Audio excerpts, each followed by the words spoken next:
kematian. Mari kita sekarang buka Alkitab kita. Kita membaca dari Efesus pasal yang keempat, ayat yang ke-7 sampai yang ke-10. Efesus pasal yang keempat, ayat 7 sampai ayat 10. Pemberitaan firman juga akan mempersiapkan kita masuk ke dalam perjamuan kudus pada hari ini. Mari kita membaca bersama-sama beberapa ayat ini. Efesus pasal 4, mulai ayat 7 sampai ayat yang ke-10. Mari kita membaca bersama-sama. 2, 3. Tetapi kepada kita masing-masing telah dianugerahkan kasih karunia menurut ukuran pemberian Kristus. Itulah sebabnya kata Nas, tatkala ia naik ke tempat tinggi, ia membawa tawanan-tawanan. Ia memberikan pemberian-pemberian kepada manusia. Bukankah ia telah naik, berarti bahwa ia juga telah turun ke bagian bumi yang paling bawah? Ia yang telah turun, ia juga yang telah naik jauh lebih tinggi daripada semua langit untuk memenuhkan segala sesuatu. Kita mohon pimpinan Tuhan sekali lagi dalam doa. Berkati kami ketika kami akan merenungkan firman-Mu pada pagi hari ini. Kami bersyukur Engkau telah mengumpulkan kami untuk boleh datang berbakti pada Tuhan, memuji, memuliakan nama-Mu. Dan saat ini kami siap merenungkan akan firman-Mu, firman yang telah Engkau berikan kepada para rasul, para nabi, untuk dituliskan bagi kami, untuk kami baca dan kami renungkan. Tuhan yang menolong kami, sehingga setiap kebenaran firman boleh sungguh-sungguh kami terima, seperti seorang bayi yang menginginkan air susu yang murni, yang boleh menghidupkan, yang boleh menguatkan, yang boleh mendidik kami dalam kebenaran. Tuhan berkati dan pimpin kami semua pada pagi hari ini. Di dalam nama anak-Mu yang tunggal, Tuhan kami Yesus Kristus, kami bersyukur, kami berdoa. Amin. Saudara sekalian, satu kali adalah seorang profesor yang masuk ke dalam satu kelas, dan kemudian dia membawa lukisan seekor ikan, gitu ya. Seekor ikan, lukisan ikan, ditaruh di tengah-tengah kelas. Kemudian murid-muridnya disuruh, sekarang kamu lihatin ikan itu, ya, lukisan ini, ya, dan kamu tuliskan sebanyak yang kamu bisa dari lukisan ini. Saya kasih kalian 15 menit, ya. Mereka 15 menit lihat lukisan, bingung ya gitu. Tulis apa, lihat-lihat warnanya apa, segala macam bentuknya dan sebagainya, besarnya, kecilnya. Mereka mulai lihat. 15 menit kemudian profesornya balik lagi. Setelah dia keluar dari kelas, dia balik lagi. Tulisan apa? Apa yang kamu sudah tulis? Mereka bilang, besarnya gini, bentuknya gini, warnanya menarik, dan sebagainya. Cuma segitu? Ya, cuma segitu. Itu ikan. Bagaimana kita mau lihat? Saya kasih waktu lagi setengah jam untuk lihat lukisan itu. Ya, profesor keluar, dan kamu tuliskan sebanyak mungkin yang kamu bisa lihat tentang ikan ini. Mereka setengah jam nggak ngapa-ngapain, mereka setengah jam harus lihat lukisan itu. Ya, perhatikan. Mereka setengah jam mulai melihat hal-hal yang lain. Mereka boleh melihat garis-garisnya, ya, melihat matanya, melihat siripnya yang paralel, melihat ekornya, dan melihat terus lebih detail. Dan setelah dia balik setengah jam, profesornya bilang, kamu dapat apa? Melihat apa? Apa yang kamu tulis? Mereka kasih tahu segala sesuatu jelasin. Cuma segitu?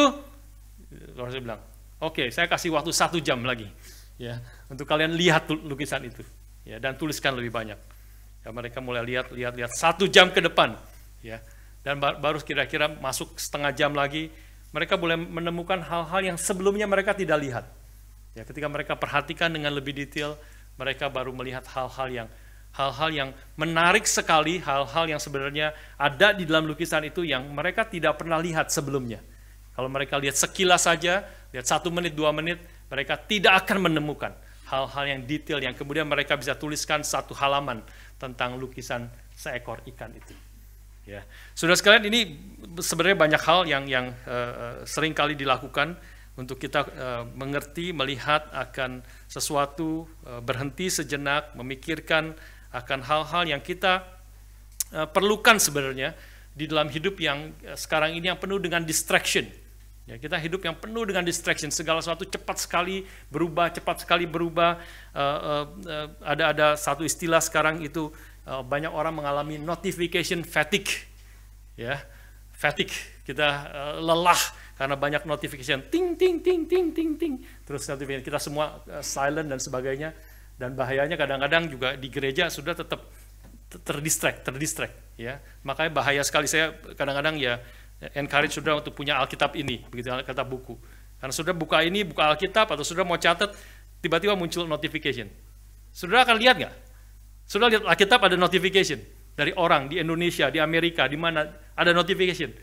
Saudara tergoda untuk lihat, pasti tergoda untuk lihat, ya.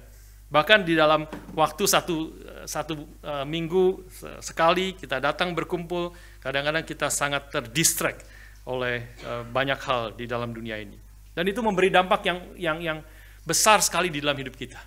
Ya, kita tidak ada hati yang tenang, kita hidupnya terus distract, hidupnya gelisah, hidupnya dari satu ke satu, kita tidak mengerti hal-hal yang lebih dalam, kita tidak mengerti mengapa kita ada di dalam dunia ini. Kita terus disibukkan oleh banyak hal, didistract oleh banyak hal di dalam dunia ini. Harap saudara sekalian waktu kita datang, dan bukan hanya hari Minggu, tetapi juga ada hari-hari, di setiap hari dalam hidup kita, kita boleh datang merenungkan firman, berdoa, kita berhenti sejenak, baru kita juga boleh mengerti hal-hal yang penting sebenarnya di dalam hidup kita.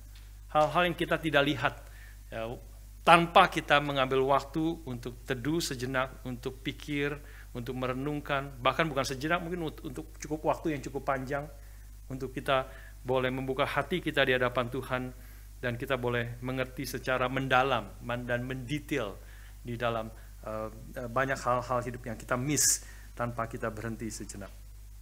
Itulah yang kita juga coba kerjakan. Kalau saudara mengikuti eksposisi dari kitab Efesus, kayak panjang banget ini. Efesus kayak singkat, cuma 6 pasal, tapi sudah lebih dari 7 bulan, 8 bulan kita membahas akan hal ini, dan sempat 1 ayat, 1 kali khotbah, begitu ya. Tapi saudara, harap saudara boleh menemukan, waktu saudara melihat, saudara jangan pasif, tapi saudara mendengar, membaca, merenungkan akan firman Tuhan, dan sehingga kita boleh baru melihat. Saya sendiri membaca berkali-kali, baru ketika ada waktu menyelidiki, merenungkan, mempelajari, baru menemukan hal-hal yang sebenarnya ada di situ, tetapi kita tidak akan menemukannya tanpa kita duduk diam, kita merenungkan, ya, dengan hati yang tenang, dengan waktu yang panjang, baru melihat dan mengetahui banyak detail-detail di dalam ini adalah firman Tuhan, firman yang kekal, firman yang hidup dan yang menghidupkan kita, dan setiap kalimat, setiap kata adalah kalimat kata yang diinspirasikan oleh Roh Kudus untuk kita boleh mengerti, menerima, dan sungguh-sungguh akan membentuk, memberi makan rohani di dalam jiwa kita yang paling dalam. Saudara sekalian, dengan semangat demikian kita sekali lagi menghampiri akan Efesus pasal 4. Kita boleh merenungkan hari ini. Hari ini kita membahas 3 ayat, ya. 3 ayat. Kita mengingat sekali lagi konteks yang lebih besar. Kita masih membahas tentang satu tema besar, boleh dikatakan kalau memakai istilah Francis Schaeffer, dia mengatakan how should we then live? Ya, bagaimana kita seharusnya hidup? Jawabannya, Efesus pasal 4 ayat yang pertama mengatakan, bagaimana kita seharusnya hidup adalah hidup berpadanan dengan panggilan Tuhan.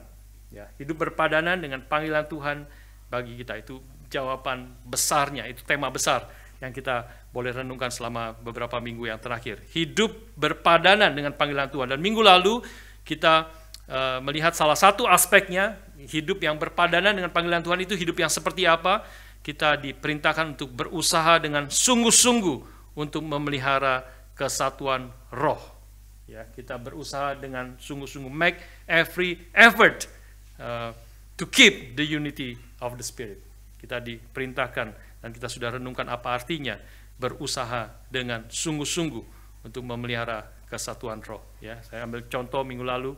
Berusaha sungguh-sungguh itu seperti 10 orang teman dari Valdas yang ingin membebaskan Valdas itu dari dari terjepit di Franklin River di Tasmania.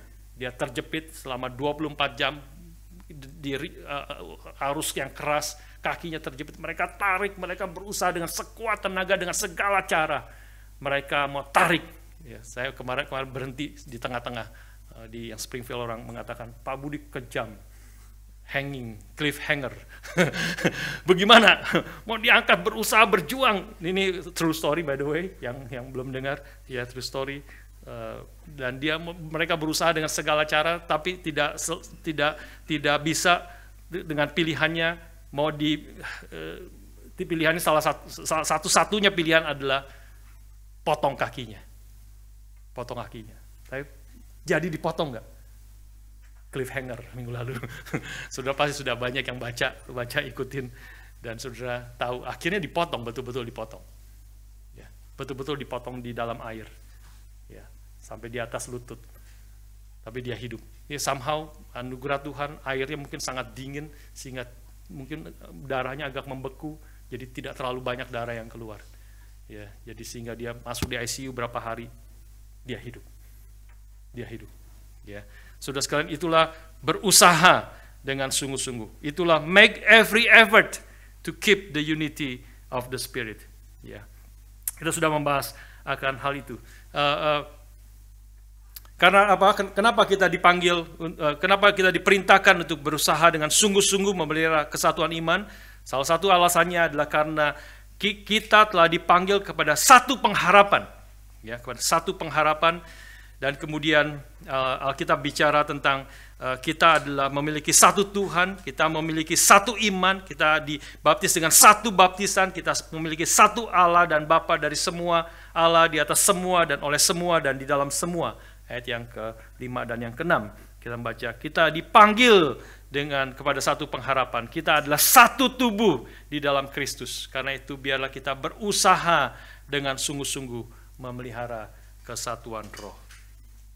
Dan hari ini saudara sekalian, kita melanjutkan pemikiran itu, khususnya di dalam ayat 7 sampai ayat 10. Kita akan memikirkan di sini, kalau boleh dikasih tema adalah bicara tentang bagaimana Kristus naik ke surga dan memberi karunia atau gifts yang berbeda-beda kepada umatnya untuk memelihara dan menggenapi kesatuan ini. Ya, masih dalam konteks itu, dalam konteks berkaitan dengan ayat yang ke-7, ayat yang sebelumnya, ya, untuk berusaha untuk memelihara kesatuan iman.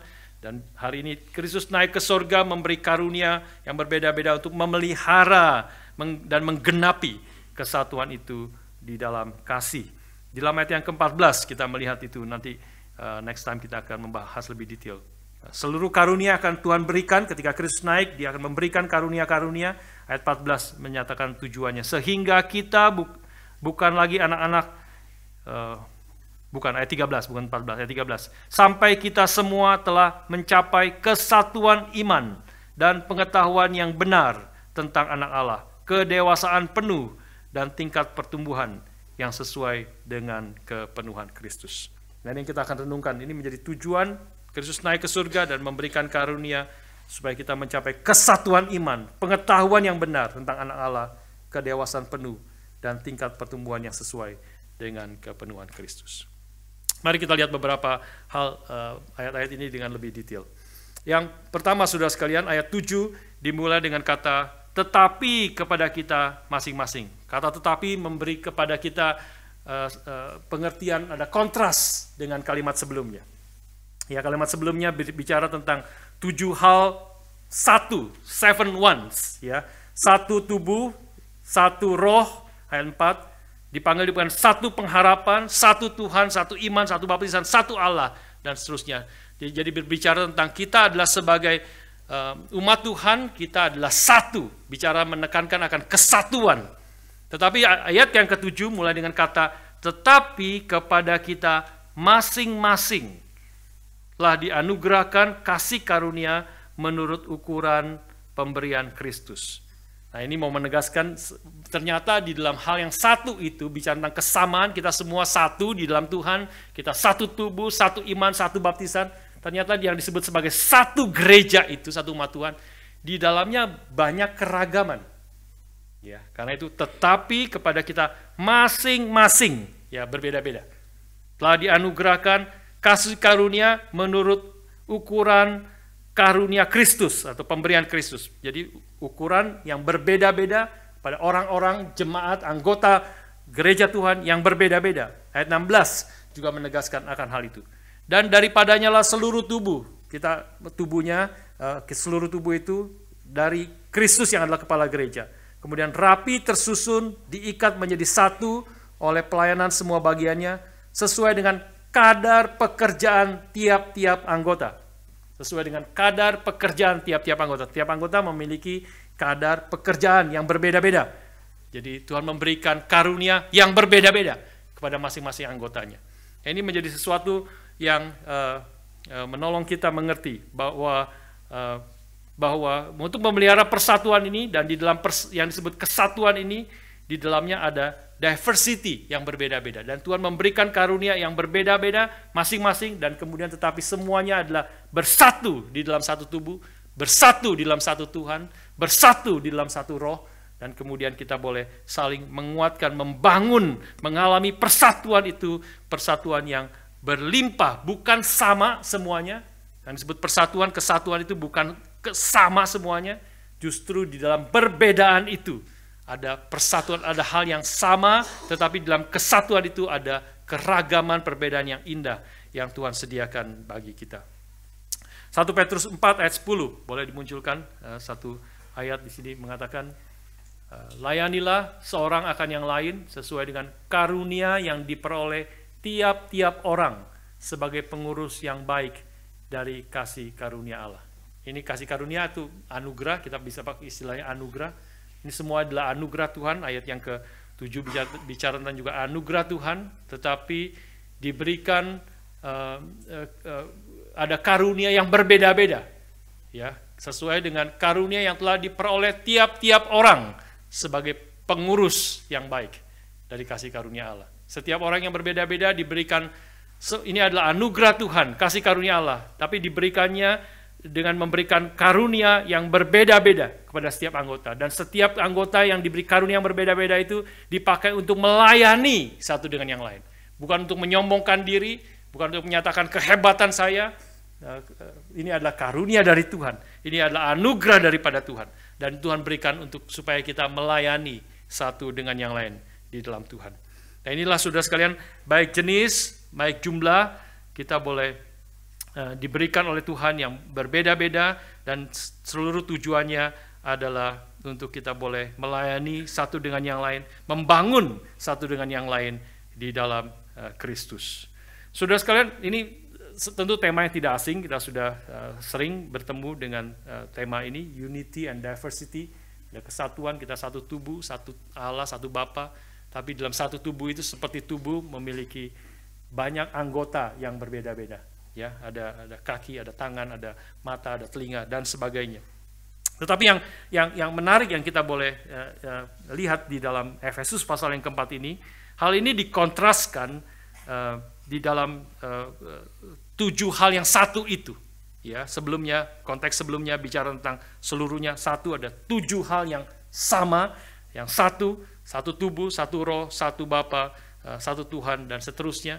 Tetapi kemudian kita dibawa mengerti bahwa di dalam kesatuan itu ada keragaman yang berbeda-beda di dalam, dan Tuhan memberikan karunia yang berbeda-beda itu kepada gerejanya. Nanti ayat-ayat selanjutnya kita akan melihat akan hal itu. Seluruhnya adalah sesuatu yang indah untuk membangun akan tubuh Kristus. Nah, sudah sekalian kita langsung melanjutkan di dalam ayat yang ke-8. Nah, ayat 8 sesuatu yang menarik dikutip oleh Paulus di sini. Itulah sebabnya setelah Paulus mengatakan bahwa kita semua satu dan masing-masing dianugerahkan karunia yang berbeda-beda, itulah sebabnya kata Nas, tatkala ia naik ke tempat yang tinggi, ia membawa tawanan-tawanan, ia memberikan pemberian-pemberian kepada manusia. Saudara, ini adalah kutipan dari Mazmur 68 ayat yang ke-19. Ya, kalau sudah lihat Indonesia, ada Inggris ada footnote di situ, kutipan dari Mazmur 68 ayat 19. Tetapi yang menarik adalah Paulus di sini menuliskan Setelah itu yang ketujuh, masing-masing telah dianugerahkan kasih karunia menurut ukuran pemberian Kristus. Itulah sebabnya, therefore, ya, setelah apa yang terjadi di dalam apa yang Paulus katakan di dalam ayat yang ketujuh khususnya, karena itulah sebabnya perjanjian lama ditulis seperti yang ditulis di sini. Maksudnya apa, saudara? Kenapa hal ini menarik? Karena biasanya di dalam pikiran kita, perjanjian baru itu adalah terjadi karena apa yang tertulis di dalam perjanjian lama. Karena perjanjian lama sudah menulis demikian, maka perjanjian baru terjadi seperti ini. Karena perjanjian baru adalah penggenapan daripada perjanjian lama. Ya, secara umum memang itu benar dan seringkali itu yang terjadi. Tetapi di dalam bagian ini Paulus mencatat, mengatakan sebenarnya sebaliknya juga benar. Sebaliknya juga benar bahwa kita masing-masing telah dianugerahkan kasih karunia menurut ukuran pemberian Kristus. Itulah sebabnya karena apa yang terjadi di dalam perjanjian baru, unity and diversity ini, dan Tuhan memberikan anugerahnya yang berbeda-beda, karena itulah therefore perjanjian lama ditulis seperti ini. Ya, saudara melihat ya, maksudnya adalah perbedaannya. Jadi biasanya kita, sekali lagi saya katakan, biasanya kita mengerti seperti apa yang tertulis di dalam perjanjian lama, maka terjadilah hal seperti itu di dalam perjanjian baru. Tetapi Efesus 4 ini mengatakan sebaliknya. Mengatakan karena apa yang terjadi di dalam perjanjian baru, karena itu pemazmur menulis seperti itu. Terbalik. Ya, terbalik. Jadi saudara sekalian, ini sesuatu yang menarik. Kenapa Paulus menulis seperti itu? Mengapa Paulus menulis karena apa yang terjadi dalam perjanjian baru, yang which is belakangan, karena itulah perjanjian lama ditulis seperti itu. Ya. Nah, karena sudah hal yang boleh kita mengerti di sini adalah kenapa Paulus mengatakan prinsip ini juga di dalam penafsiran perjanjian lama, karena dia mengerti bahwa perjanjian lama dan juga perjanjian baru, ya, perjanjian lama ditulis seperti itu karena Tuhan tahu apa yang akan terjadi nanti di dalam perjanjian baru. Karena Tuhan sudah tahu apa yang terjadi nanti di dalam perjanjian baru, maka Tuhan menginspirasikan penulis Alkitab perjanjian lama, Daud khususnya Mazmur 68, menulis seperti itu karena memang akan terjadi seperti nanti di dalam perjanjian baru. Ya, ini adalah hal yang kita bisa belajar. Alkitab ini bukan buku biasa. Alkitab adalah buku yang ditulis oleh para rasul, para nabi, yang dipimpin oleh Roh Kudus, yang diinspirasikan oleh Roh Kudus, menuliskan apa yang ada dalam rencana Allah, apa yang ada di dalam pikiran Allah. Ya, sehingga waktu kita mengerti Alkitab, kita bukan khususnya dalam kaitan perjanjian lama, perjanjian baru, ini kadang-kadang orang mengatakan, kok bisa mengertinya begitu ya? Perjanjian baru banyak mengutip perjanjian lama. Kenapa bisa seperti itu? Kadang-kadang ada yang mengatakan ini seperti cocokologi, ya, mencocok-cocokkan, ya, mencocok-cocokkan, dipaksa-paksakan, begitu ya.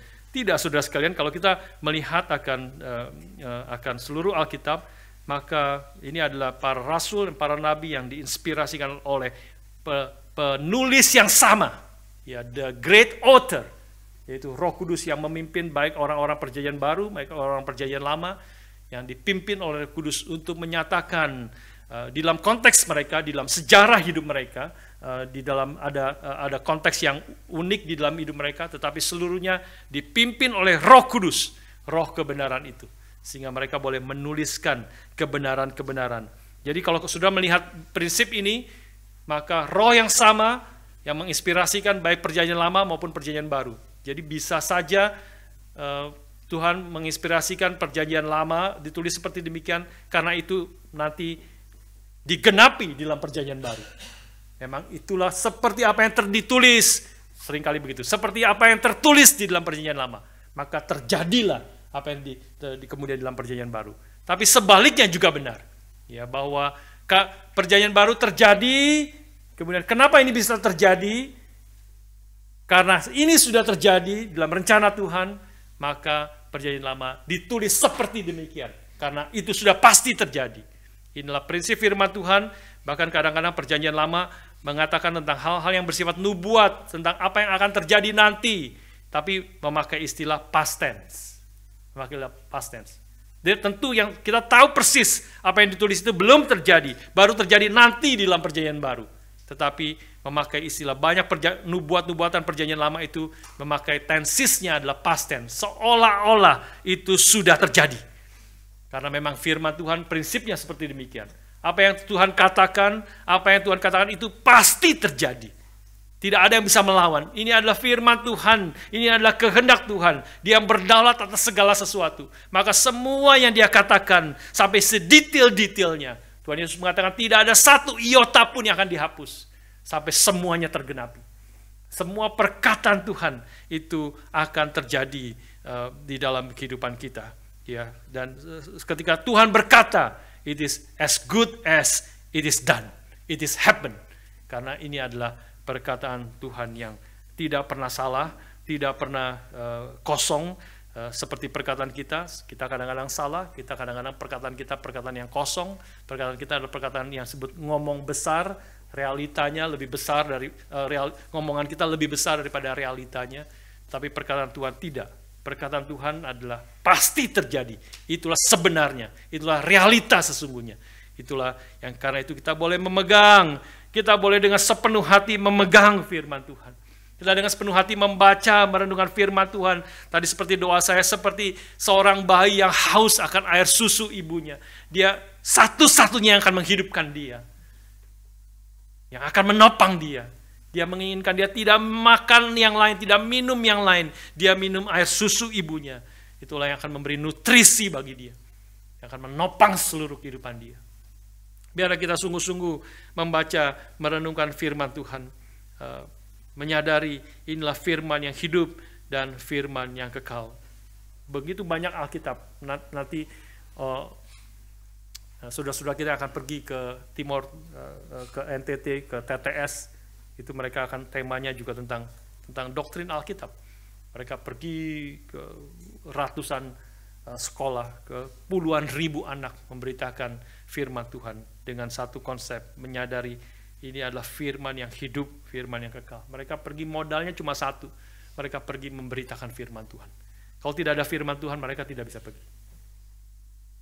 Kalau mereka tidak memberitakan firman Tuhan, sia-sia seluruh pengorbanan yang dilakukan. Tidak ada gunanya sama sekali kalau mereka pergi tidak memberitakan firman Tuhan. Itulah firman yang kekal, firman yang hidup, firman yang menopang dan membentuk akan seluruh kehidupan dan misi kita di tengah-tengah akan dunia ini. Dan melalui firman Tuhan kita boleh mengenal Tuhan. Melalui firman Tuhan ketika kita membaca, merenungkan, dan suka akan firman Tuhan. Mazmur pasal pertama mengatakan, orang yang demikian adalah orang yang seperti pohon yang ditanam di tepi aliran air, yang menghasilkan buahnya pada musimnya, yang tidak layu daunnya. Apa saja yang diperbuatnya berhasil. Orang yang seperti apa? Orang yang kesukaannya adalah Taurat Tuhan dan yang merenungkan Taurat itu siang dan malam. Mari kita sungguh-sungguh di dalam kehidupan kita merenungkan, memakai waktu setiap hari merenungkan firman, membaca pelan-pelan, ambil waktu. Ya, ada orang mengatakan tidak ada waktu baca firman. Setengah jam setiap hari, mana ada waktu? Sudah nonton 2 jam setiap hari kali, ya, nonton browsing. Ya, tidak sangka, browsing terus lihat TikTok turun terus next. Udah tiba-tiba 2 jam, tiba-tiba 3 jam habis. Ini bukan masalah tidak ada waktu, masalah apakah kita menyadari betapa berharganya firman Tuhan. Ya, Mazmur 19 mengatakan firman-Mu adalah lebih berharga dari emas, bahkan dari banyak emas murni. Lebih berharga. Apakah kita sungguh-sungguh menyadari berapa berharganya firman Tuhan? Kalau saudara di telepon jam 3 pagi lagi pules-pulesnya tidur, lagi deep sleep, dibangunkan oleh telepon kencang. Tapi dikatakan saya sudah mulai marah, siapa yang telepon jam 3 pagi? Apakah ada emergensi? Tidak ada emergensi. Tapi kamu segera ke sini, kamu dapat emas 1 kilo gratis. Pasti sudah dengan senang hati, yes, pergi dengan semangat. Ya, bukannya marah, tapi senang sekali. Ya, dibangunkan jam 3 pagi karena akan dapat emas 1 kilo. Ya, ini 1 kilo emas. Alkitab mengatakan dia lebih berharga dari banyak emas tua, dari banyak emas murni. Bukan hanya berharga, tapi dia juga manis. Manis, bisa dirasakan. Dia lebih manis dari madu, bahkan dari madu tetesan dari sarang lebah. Biarlah kita sekali lagi memakai waktu memikirkan, merenungkan akan firman Tuhan.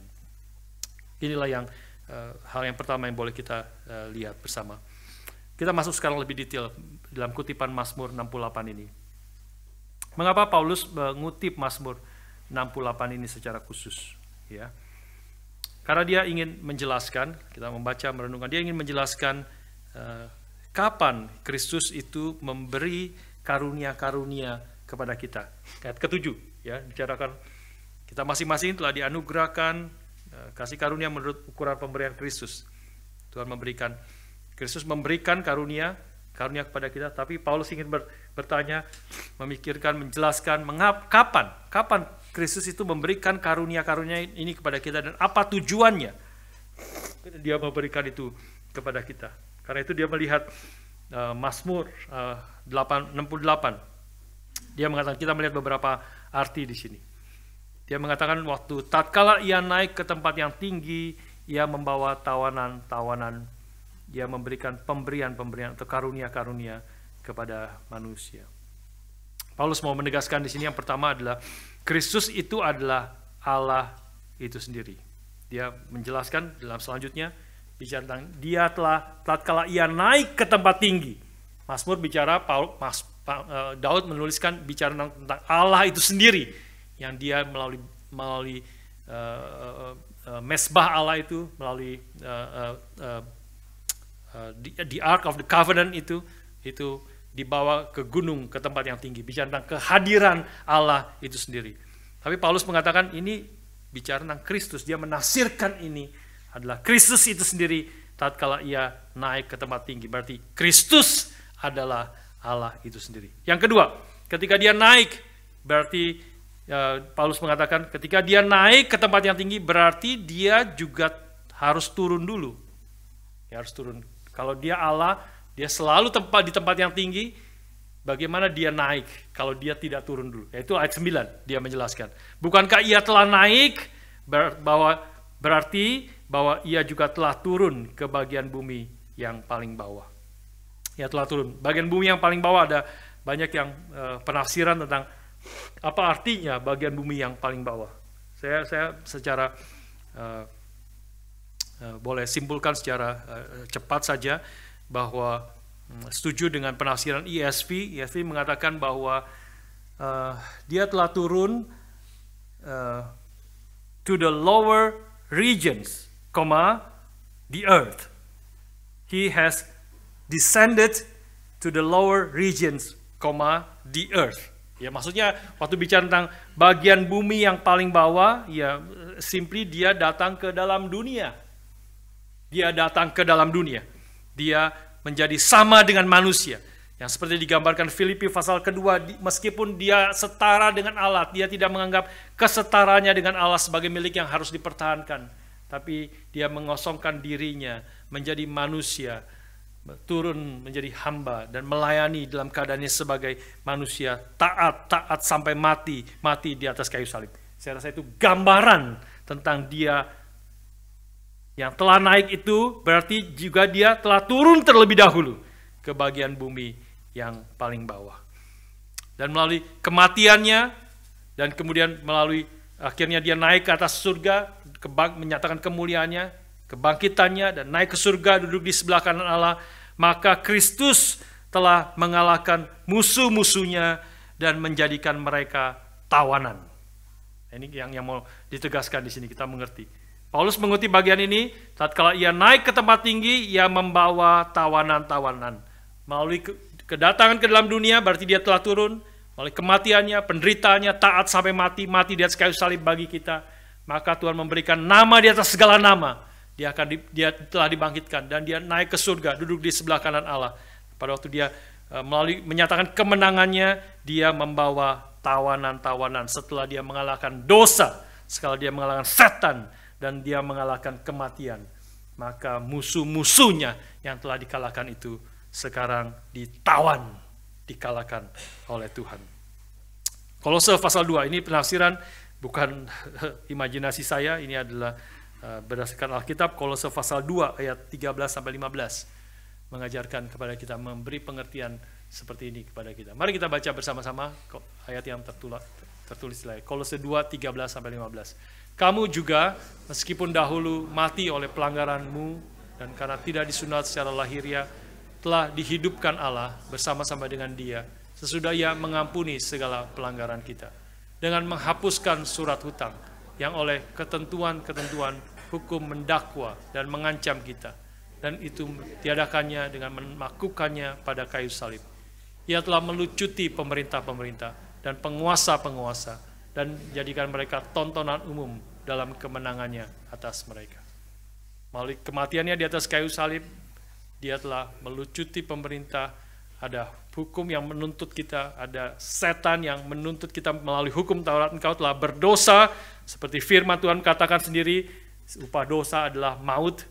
Tapi Kristus sekarang datang ke dalam dunia, menerima maut itu, mati di atas kayu salib bagi kita. Dan melalui kematiannya, hukuman dosa telah dipakukan, hutang itu di atas kayu salib. Dia telah melucuti pemerintah-pemerintah, penguasa-penguasa. Ya, ini adalah setan yang menuduh kita, kuasa dosa yang menuntut kita dan menjadikan mereka tontonan umum dalam kemenangannya atas mereka. Ini gambaran orang yang berperang dan mengalahkan musuh. Musuhnya semua kalah, maka semua musuhnya diikat dan berjajar bersama-sama menjadi tawanan perang. Dan mereka diarak. Kristus datang membawa kemenangannya, menyatakan kemenangannya. Dan membawa tawanan-tawanan diarak dengan diikat tangan dan kakinya. Itulah setan dan dosa yang telah dikalahkan oleh Kristus melalui kematiannya, yang digenapi, dinyatakan kemenangannya melalui kebangkitannya, dan dia naik ke surga. Efesus 1 ayat 20-21 juga memberikan kita akan pengertian yang mirip.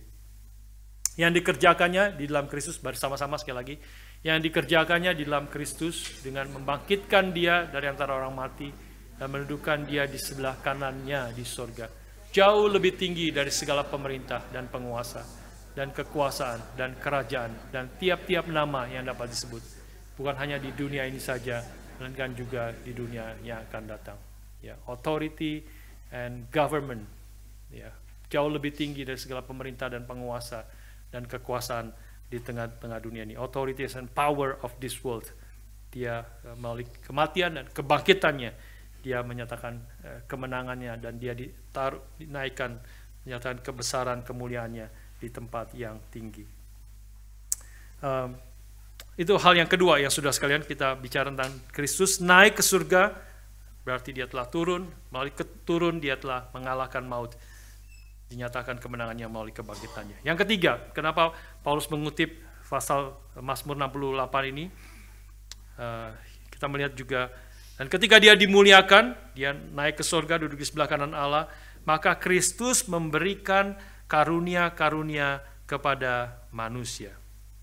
Nah, kalau sudah perhatikan Mazmur 68, maka sebenarnya di situ ada perbedaan dengan apa yang dikutip Paulus di sini. Mazmur 68 berbicara tentang Allah menerima pemberian-pemberian. Allah yang menerima pemberian-pemberian dari manusia. Dia naik ke surga, Allah naik ke tempat yang tinggi, maka orang-orang yang telah dikalahkannya itu datang, raja-raja dari segala bangsa datang untuk memberikan pemberian-pemberian.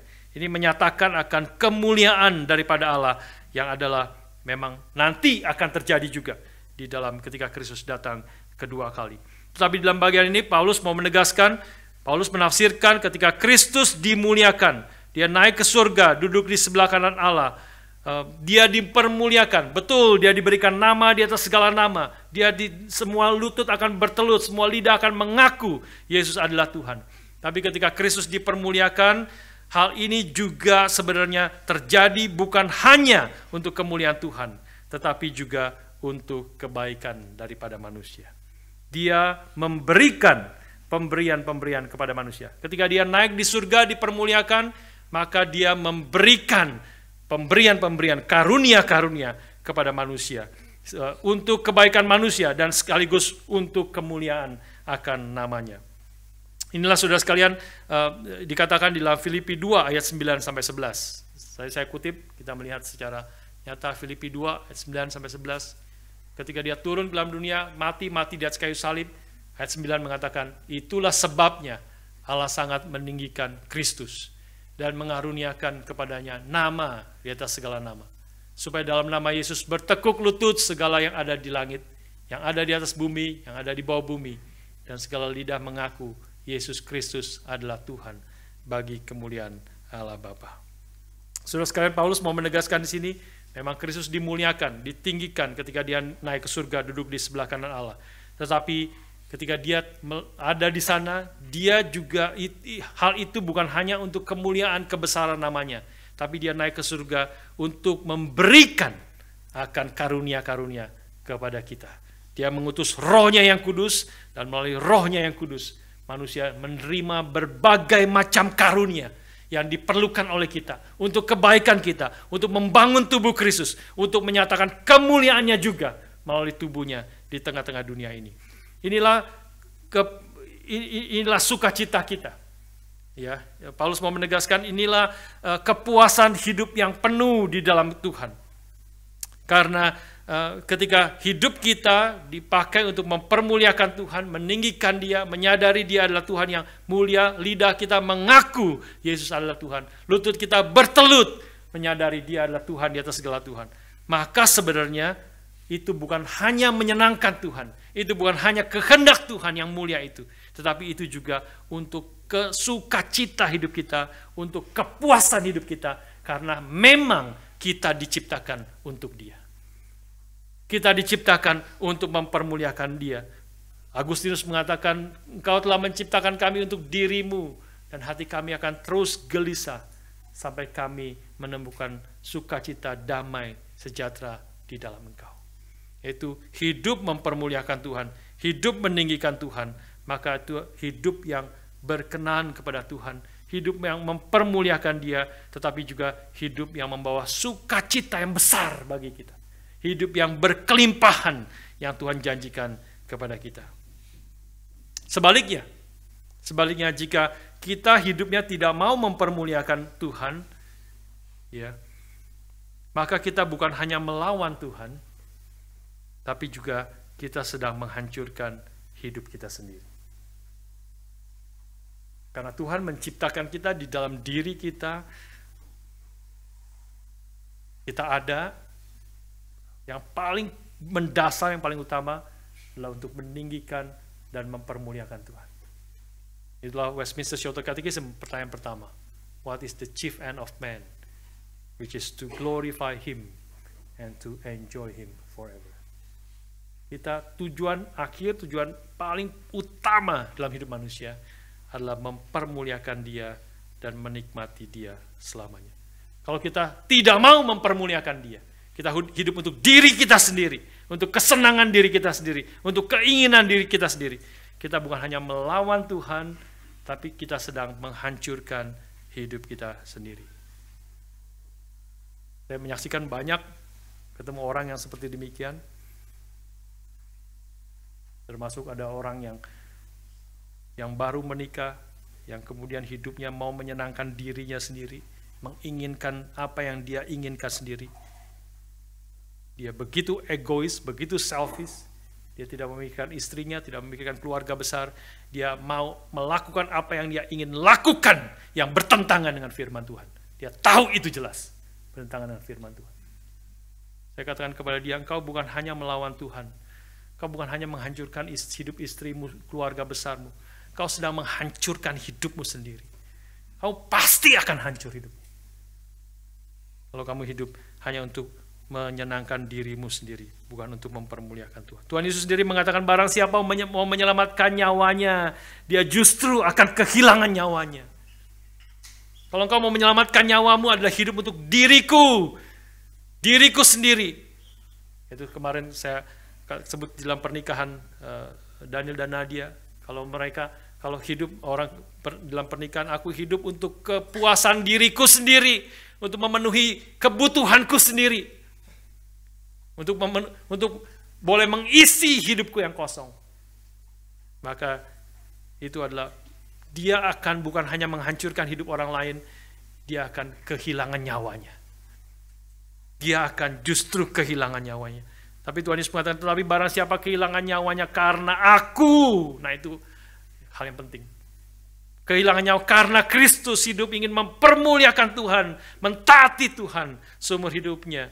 Di dalam segala resiko yang harus ditanggung, termasuk sampai titik kehilangan nyawa. Dan Tuhan perintahkan kepada suami-suami, hai suami kasihlah istrimu seperti Kristus mengasihi jemaatnya. Nanti Efesus pasal 5 kita sampai di situ. Dan menyerahkan nyawanya baginya. Dan ketika Kristus melakukan itu, dia sendiri menjadi teladan bagi kita. Dia sendiri sadar mengajarkan kepada kita. Ketika Kristus melakukan itu, ketika dia mengasihi jemaatnya, menyerahkan nyawa bagi jemaatnya, dia melakukan itu bukan hanya untuk kebaikan jemaatnya. Betul untuk kebaikan jemaatnya, yaitu kita. Tetapi dia juga melakukan itu untuk dirinya sendiri. Karena dia melakukan itu to present the church to himself. The radiant church, the splendid church, without blemish, without spot. Dia menginginkan, dia tidak pernah menginginkan jemaat yang rusak, jemaat yang jelek, jemaat yang kacau, jemaat yang tidak bermoral. Dia menginginkan jemaat yang sempurna. Apa yang dia lakukan? Dia mati bagi jemaatnya. Dia kehilangan nyawa demi jemaatnya. Dan ketika dia mati bagi jemaatnya, dia justru mendapatkan jemaat gereja yang sempurna, mempelai wanita yang kudus, yang mulia, yang cemerlang, yang tidak bercacat, tidak bercela. Kristus sendiri juga mengerjakan itu. Dia sadar, dia tahu sendiri. Itulah kasih Tuhan yang besar, dan Tuhan menginginkan kita mengikuti teladan Kristus. Kita kehilangan nyawa karena Kristus, justru kita akan memperolehnya. Justru kita mengalami kehidupan yang berkelimpahan, bersukacita. Di dalam bagian yang lain, Gary Thomas juga di dalam bukunya mengatakan, biarlah dalam prinsip pernikahan, dan juga tentu ini prinsip semua kita. Ya, Matius 6 ayat 33 dia mengatakan, carilah dahulu kerajaan Allah dan kebenarannya. Itu menjadi utama. Hidupmu biarlah engkau mencari. Kita banyak kebutuhan, memang kita membutuhkan, kita banyak sekali kebutuhan. Tapi biarlah kita mengutamakan, mencari dahulu kerajaan Allah dan kebenarannya. Kita hidup mau mempermuliakan Tuhan, mentaati kehendak Tuhan, mengutamakan kerajaan Allah dan kebenarannya. Maka semuanya itu akan ditambahkan kepadamu. Semua yang kau perlukan, yang kau butuhkan, Tuhan akan tambahkan. Tetapi biarlah mengutamakan kerajaan Allah, kebenarannya. Itulah itu, Tuhan ciptakan kita seperti itu. Tuhan ciptakan kita untuk dirinya sendiri, untuk memuliakan dirinya sendiri. Itu yang paling besar, paling mulia. Dan ketika kita memuliakan Tuhan, maka hidup kita mengerjakan dan menjalani apa yang memang natur daripada manusia. Yang diciptakan menurut gambar dan rupa Allah. Kita diciptakan menurut gambar dan rupa Allah di tengah-tengah dunia ini. Ketika hidup mempermuliakan Tuhan yang telah mengutus kita menjadi wakilnya di tengah-tengah dunia ini, maka kita mengalami hidup yang berkelimpahan. Kita akan menyelamatkan nyawa kita di dalam Kristus. Inilah prinsip yang ditegaskan di dalam ayat yang ke-10. Ayat yang ke-10b, bagian yang terakhir kita renungkan bersama-sama hari ini. Ayat yang ke-10b. Ayat 10 saya bacakan seluruhnya. Ia yang telah turun, ia juga yang telah naik jauh lebih tinggi daripada semua langit untuk memenuhkan segala sesuatu. Sekali lagi, ia telah turun, sekarang ia telah naik dipermuliakan jauh lebih tinggi dari semua langit. Untuk apa? Bagian terakhir itu tujuannya. In order that he will fill all things. Ia telah turun, sekarang ia telah naik, dipermuliakan jauh lebih tinggi dari semua. Dia berkuasa, segala otoritas di bumi, di surga telah diberikan kepada dia. Dia melakukan semua itu untuk memenuhkan, in order that to fill the whole universe, to fill all things. Ya. Nah, kita boleh melihat ini, prinsip ini di dalam pasal 1 ayat 22-23. Efesus 1, 22-23. Boleh dimunculkan sekarang. Efesus 1, 22-23. Mari kita baca bersama-sama. Dan segala sesuatu telah diletakkan di bawah kaki Kristus, dan dia telah diberikannya kepada jemaat sebagai kepala dari segala yang ada. Jemaat yang adalah tubuhnya, yaitu kepenuhan dia yang memenuhi semua dan segala sesuatu. Sudah melihat prinsip yang sama yang tadi saya katakan. Kemuliaan bagi Tuhan dan kebaikan daripada umatnya juga ada di sini. Kristus yang telah turun, telah mati, menderita bagi kita, menebus kita. Jadi dia descended untuk menebus kita, menjadikan kita miliknya. Dan sekarang dia bangkit, dia telah naik ke surga, duduk di sebelah kanan Allah, dan segala sesuatu telah diletakkan di bawah kaki Kristus. Dan dia telah diberikan, Kristus telah diberikan kepada gereja, pada jemaat, sebagai kepala dari segala yang adalah. Jemaat adalah tubuhnya, kita adalah tubuhnya, yaitu kepenuhan dia yang memenuhi semua dan segala sesuatu. Jadi ketika Kristus yang adalah kepala, yang segala sesuatu telah diletakkan di bawah kakinya, dia yang adalah kepala dan gereja yang adalah tubuhnya, dan jika dia akan memenuhi segala sesuatu dengan keberadaannya, dengan kemuliaannya, dengan kasihnya, maka Kristus akan melakukannya, memenuhi segala sesuatu itu melalui gerejanya yang adalah tubuhnya. Dengan cara apa? Dengan cara dia akan memberikan karunia-karunia kepada gerejanya. Supaya melalui gerejanya, termasuk kita, termasuk saudara dan saya, dunia itu dipenuhi dengan kebaikannya. Dunia itu dipenuhi dengan kasihnya, dengan bijaksananya, dengan keadilannya, dengan kebenarannya, dengan keagungannya, dengan kemuliaan akan namanya. Saudara sekalian, inilah rencana Tuhan. Ya, dalam bagian ini dia telah turun, menebus umatnya, gerejanya. Sekarang dia naik ke surga, duduk di sebelah kanan Allah, dipermuliakan, dan dia memberikan anugerahnya, karunia-karunianya yang berbeda-beda. Nanti kita akan masuk lebih detail minggu depan. Karunia-karunia apa saja yang diberikan kepada gerejanya. Seluruhnya diberikan kepada gerejanya untuk menyatakan akan kemuliaan dia. Melalui gerejanya, dia hadir. Gereja yang adalah tubuhnya, dia adalah kepala gereja, tubuh Kristus yang ada di segala tempat, termasuk kita secara lokal di sini. Dia memberikan anugerah, dia memberikan karunia, bermacam-macam karunia untuk kita boleh melayani satu dengan yang lain dan menjadi saksinya di tengah-tengah dunia ini. Sehingga melalui hidup kita dan melalui pelayanan kita, melalui apa yang kita kerjakan berdasarkan karunia yang Tuhan berikan kepada kita, maka Tuhan menyatakan kehadirannya. Tuhan menyatakan kasih-Nya.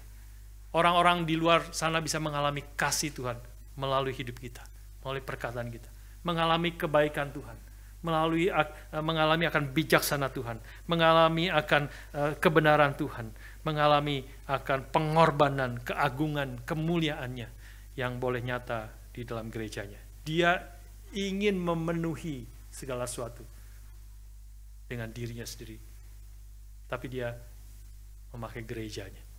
Dia menyelamatkan kita. Dia memberikan anugerah. Dia mengutus kita menjadi saksinya di tengah-tengah akan dunia ini. 2 ayat terakhir, 2 Timotius 2 ayat 12 mengingatkan kita akan panggilan yang mulia ini. Aku tidak mengizinkan, salah, bukan 1 Timotius, 2 Timotius. Beda satu itu bahaya sekali. Beda satu, 2 Timotius 2 ayat 12. 2 Timotius 2, saya bacakan bagi saudara. 2 Timotius 2 ayat yang ke-12. Ya. 2 Timotius 2 ayat yang ke-12. Jika kita bertekun, kita pun akan ikut memerintah dengan Dia. Ya, if we endure, we will also reign with Him. Kita akan memerintah dengan Dia. Bersama-sama dengan Kristus. Panggilan Tuhan. Kristus yang mulia, semua lidah akan bertelus, semua lutut akan bertelus, semua lidah akan mengakui Yesus adalah Tuhan. Dia tinggi, lebih tinggi daripada segala sesuatu penguasa-penguasa dari dulu, sekarang, dan sampai selama-lamanya. Paling mulia, dia jauh lebih mulia. He is King of Kings and Lord of Lords, yang disembah dan dipermuliakan. Dan Timotius mengatakan, kita satu hari bersama-sama dengan dia akan memerintah bersama-sama dengan dia. Kita akan berbagian di dalam kemuliaan. Inilah rencana Tuhan bagi kita. Kebaikan Tuhan bagi kita. Dan terakhir, Lukas 19 ayat 17-19. Lukas 19 17-19. Katanya kepada orang itu, ini dalam satu perumpamaan yang Tuhan Yesus ceritakan, ya. Kata Tuhan ini kepada hambanya, ya, baik sekali perbuatanmu itu, hai hamba yang baik, engkau telah setia dalam perkara kecil, karena itu terimalah kekuasaan atas 10 kota. Datanglah hamba yang kedua dan berkata, Tuhan, mina Tuhan telah menghasilkan 5 mina. Katanya kepada orang itu, dan engkau kuasailah 5 kota. Ya. Setia dalam perkara kecil, dan kau sekarang nanti akan diberikan kekuasaan atas 10 kota. Setiap kita berbeda-beda, ya, ada ukuran yang berbeda-beda. Dan 10 kota, 5 kota, ada yang mungkin 2 kota, ada yang 1 kota. Tapi setiap kita diberikan tanggung jawab, dan kita akan bersama-sama melakukan dengan setia segala tanggung jawab yang Tuhan berikan kepada kita. Karunia yang Tuhan telah berikan kepada kita, kita dengan setia mengerjakan itu. Dan Tuhan mengatakan di sini, kita satu hari akan memerintah berkuasa 10 kota, yang 5 kota, bukan ada 20 kota. Saudara, ini perkataan firman Tuhan. Bisakah saudara membayangkan saudara menjadi apa berarti? 10 kota berarti menjadi gubernur, ya, gubernur dari 10 kota, ya, menjadi premier kalau di Victoria di Australia, menjadi premier. Setiap kita menjadi premier atau menjadi ketua, jadi pemimpin berkuasa atas 10 kota. Dia adalah penguasa atas segala sesuatu. Sekarang dia berikan, kamu berkuasa 10 kota, 5 kota, 7 kota, 8 kota. Semua umat Tuhan akan bersama-sama dengan ukuran yang di dalam bijaksana Tuhan yang berbeda-beda. Tuhan memberikan itu semua. Saudara sekalian, kita melihat di sini, kita bersyukur kepada Tuhan. Kalau kita adalah, kalau Kristus sudah naik ke surga, berarti dia telah turun, dia dipermuliakan, dan dia memberikan karunia kepada kita. Biarlah kita boleh setia, seperti Lukas tadi mengatakan, setia dalam perkara-perkara kecil. Kau telah setia pada apa yang telah kau berikan, maka apa yang kau kerjakan, yang kita kerjakan seperti kecil, seperti sepele, mungkin tidak ada orang yang tahu, tidak ada orang lihat, tapi engkau mengerjakan dengan setia apa yang menjadi kehendak Tuhan. Engkau melakukan dengan setia menjadi apa yang menjadi kehendak Tuhan. Maka Tuhan melihat, memperhitungkan. Kita akan masing-masing akan berbagian dan kemuliaan Kristus. Akan memerintah, berkuasa di dalam seluruh alam semesta ini. Biarlah kita boleh sebagai kesimpulan mempersiapkan kita masuk ke dalam perjamuan hari ini. Biarlah ketika kita menghampiri meja perjamuan kudus hari ini, biarlah kita mengingat firman Tuhan yang kita sudah baca dan renungkan bersama. Kristus telah turun ke dalam dunia, menjadi sama dengan manusia, dan dia menderita mati untuk menebus kita. Dan dia kemudian bangkit, naik ke surga, duduk di sebelah kanan Allah. Dia, ketika dia naik ke surga di sebelah kanan Allah, dia kemudian memberikan karunia-karunia kepada kita. Ya, semua yang dilakukan sebaliknya bukan hanya untuk kebaikan kita, tetapi juga ultimately adalah untuk kemuliaan namanya. In order that, supaya melalui gerejanya, dia bisa memenuhi segala sesuatu dengan kemuliaannya, dengan kasihnya, dengan bijaksananya, dengan keagungannya, dengan kebenarannya, dengan kasihnya, dan kebaikannya. Sebaliknya juga benar, ya. Biar kita ingat sebaliknya juga benar. Ketika kita mengambil meja Tuhan, kita bersyukur apa yang Tuhan telah kerjakan bagi kita, menebus kita, menyelamatkan kita, yang membawa kita boleh hidup mempermuliakan Tuhan. Tapi sekaligus hidup kita yang mempermuliakan Tuhan adalah hidup yang membawa sukacita yang berlimpah-limpah bagi kita. Hidup yang berkelimpahan yang Tuhan sediakan bagi kita. Biarlah kita boleh seluruh hidup kita mempermuliakan nama Tuhan melalui waktu, melalui tenaga, melalui pelayanan, melalui uang termasuk di dalamnya, tenaga, usaha kita, seluruh hidup kita. Karena seluruh hidup kita adalah milik Tuhan. Kita boleh dipakai untuk mempermuliakan namanya. Dan melalui seluruh hidup kita yang setia di dalam perkara-perkara kecil, setiap kita diberi tanggung jawab, biarlah kita setia perkara-perkara kecil. Maka suatu hari nanti kita akan memerintah bersama-sama dengan Kristus. Kita hampir meja Tuhan, saya akan tutup dengan satu ingatan akan seorang yang adalah tante daripada istri saya. Ya, kita sebut Tante Gin. Tante Gin ini sudah meninggal beberapa tahun yang lalu.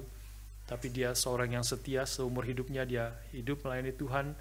Dia seorang janda dan dia sampai tua dia terus melayani Tuhan di gereja Tuhan di Yogyakarta. Sampai akhirnya dia tidak bisa jalan lagi karena sakit dan sebagainya. Dia ada di rumah, dia tidak lagi bisa ke gereja, tapi dia tetap beribadah kepada Tuhan dan dia setia untuk berdoa setiap hari. Dia sudah tua, dia tidak bisa melakukan banyak hal, tapi dia katakan, saya bisa berdoa kepada Tuhan. Dan setiap hari dia berdoa. Setiap hari dia pagi-pagi bangun, dia membaca firman dan dia berdoa. Setiap hari ada jadwal doanya. Senin berdoa untuk apa, Selasa berdoa untuk apa, Rabu berdoa untuk apa. Dia punya jadwal, dia berdoa. Dan saya satu kali ketemu dengan beliau, waktu sebelum beliau masih lumayan sehat, tapi sudah tidak bisa ke gereja di rumah. Dan dia katakan, Budi, Lucy, tante tuh doain kamu, pelayanan kamu, setiap hari Senin. Setiap hari Senin disebut, setiap hari Senin. Ya, itu doa untuk mungkin keluarga, nggak tahu saya termasuk keluarga atau termasuk hamba Tuhan, mungkin dua-duanya begitu ya. Saya doakan Budi dan Lucy setiap hari Senin mendoakan. Dan saya sangat tergerak, ya sangat tergerak mendengar seorang yang sudah tua, mungkin tidak bisa apa-apa, tidak banyak bisa dilakukan, sangat sederhana, tapi dia bisa berdoa. Dan saya percaya doa-doa seperti demikian adalah kesetiaan yang Tuhan tuntut daripada setiap kita. Tidak harus besar-besar, tapi dalam setiap karunia yang berbeda-beda, konteks hidup kita yang berbeda-beda, ada tanggung jawab. Biarlah engkau setia di dalam perkara kecil. Dan suatu hari nanti kita akan memerintah bersama-sama dengan Kristus. Saya percaya Tante Gin akan memerintah, diberikan 10 kota, mungkin 20 kota. Karena dia telah setia terhadap perkara-perkara kecil. Biarlah kita mau bersama-sama ketika menghampiri meja Tuhan, kita juga diingatkan. Pengorbanan Kristus mati bagi kita, menebus kita. Dia telah turun ke dalam dunia. Jadikan kita miliknya. Dan dia ingin hidup kita menyatakan kemuliaannya, kasihnya, kebaikannya, bijaksananya. Dia memberikan karunia kepada kita. Menjadi saksi Tuhan di tengah-tengah dunia ini. Setia dalam perkara-perkara kecil. Mengerjakan semua hal yang Tuhan telah berikan kepada kita dengan bertanggung jawab. Berbeda-beda, ada yang diberi banyak, dituntut banyak. Yang diberi sedikit, dituntut sedikit. Biarlah masing-masing setia menurut ukuran yang Tuhan berikan kepada kita masing-masing. Dan Tuhan yang melihat. Dan biarlah Tuhan boleh berkenan kepada pelayanan kita dan hidup kita dipenuhi dengan sukacita dari Tuhan.